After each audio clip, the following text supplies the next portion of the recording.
Inutile de revenir sur la dangerosité de ces produits, aussi bien pour les consommateurs que pour les agriculteurs et même pour l'ensemble des personnes vivant ou travaillant à proximité des champs où ont lieu ces épandages, sans parler des impacts sur la biodiversité en général. Il s'agit donc d'un sujet majeur qui touche à plusieurs domaines: environnement, santé publique et conditions de travail.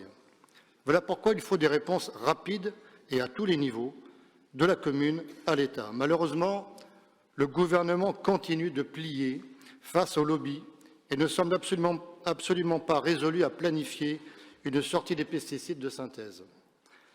Comment ne pas y voir une blague quand le Premier ministre évoque l'éventualité d'interdire ces produits chimiques dans un rayon de 5 à 10 mètres autour des habitations? Dès lors, la commune a pour devoir de suppléer aux carences de l'État, et c'est pourquoi de nombreuses villes et de nombreux villages, 71 à ma connaissance ce soir, ont fait le choix d'interdire les pesticides de synthèse dans un rayon de 150 mètres autour des habitations et lieux de travail. Certes symbolique, puisque cassés par la justice administrative, ces arrêtés municipaux ont tout de même eu au moins deux mérites. D'abord, de mettre ce sujet sur le devant de la scène, entraînant une prise de conscience importante des enjeux liés aux pesticides de synthèse, mais également de l'inscrire à l'agenda politique national. Un grand bravo donc à la soixantaine de communes, en fait c'est 71 ce soir, qui a pris cet arrêté, et aussi un département. Ce vœu, vous l'avez compris, s'inscrit dans cette démarche afin que notre ville prenne un arrêt similaire. Il va plus loin, effectivement, en organisant une sortie programmée de tous les pesticides de synthèse sur notre territoire dans les 5 ans au profit d'une agriculture biologique et paysanne. Malheureusement, Madame la maire, vous avez déjà fait savoir dans la presse et en présentant un amendement de dernière minute à ce vœu que vous êtes opposé à la prise d'un tel arrêté car il ne serait pas symbolique, il ne serait que symbolique, pardon. Hormis le fait que la symbolique a son importance en politique, ces arrêtés s'inscrivent aussi dans un rapport de force qui, lui, est bien réel entre le gouvernement et les porteurs d'une politique agricole paysanne.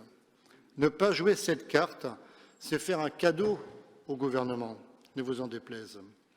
Comme le dit le désormais célèbre maire de Langouette, M. Daniel Cueff, je cite, « Maintenant c'est clair, la maire de Rennes ne veut pas prendre les décisions de protection de la santé de ses concitoyens, ni même être solidaire des petites communes qui décident de la protéger des pesticides de synthèse.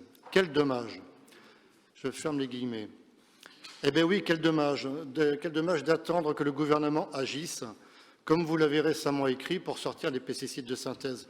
C'est totalement en deçà du niveau d'engagement que nous devrions avoir sur ce sujet.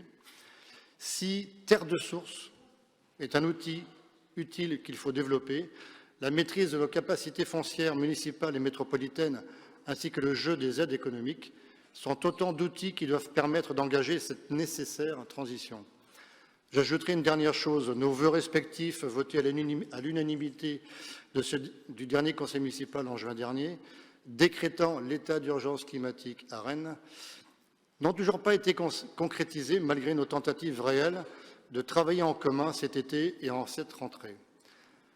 Madame la maire, de ce que nous en disent vos équipes, finalement, il n'y aurait qu'une information sur les enjeux du réchauffement climatique, entre guillemets.